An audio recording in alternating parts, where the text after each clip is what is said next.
Alright guys, 2007 GT500. The alternator's starting to fail, so basically pull the negative terminal off. 15mm wrench is what I used down inside the hole here. Loosen the belt, and then you'll see it's off the top power steering pump pulley here, and then you can actually just real nice and easy slide it off that pulley down there on the alternator.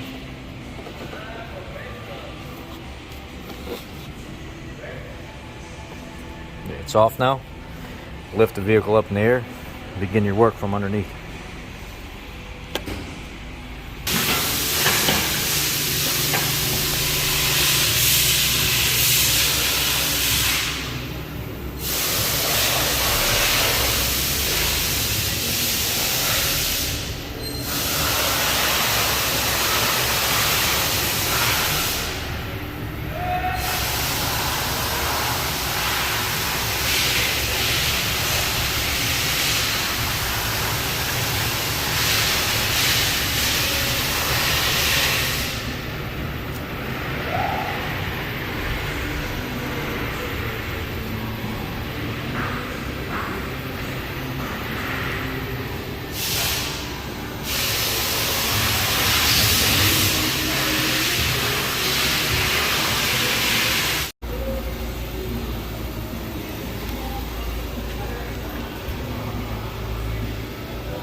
So I came up here and I actually pulled the belt off of the water pump here and put it on the alternator, and then put it on the tensioner pulley. And then I took my long 15mm ratcheting wrench, went to the top nut right there of this tensioner pulley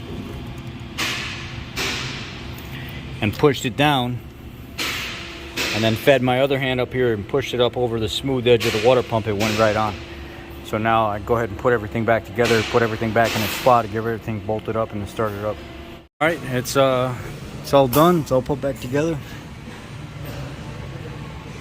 Got my 8mm studs that hold this assembly in. You don't want to put a lot of pressure on this when you're maneuvering these lines around, but a little bit's fine. It's not, you know, it's a little flexible. It's not, you can't be pulling on these lines like crazy, so I was very careful. Plug my connector back in to the alternator, put my 10mm stud and stuff back on here, went ahead and bolted my line down there, bolted the line down right here, and everything's back together. The lower stud's tight. This is a 15mm stud down here behind this little 10mm nut that holds the bracket on, and the two up top are 15. And then right here, you take this line with the little Christmas tree and you slide it in the little slot that's in the back of the alternator. So I'll do that real quick, and we'll get up in this thing and fire it up and see if it's running good.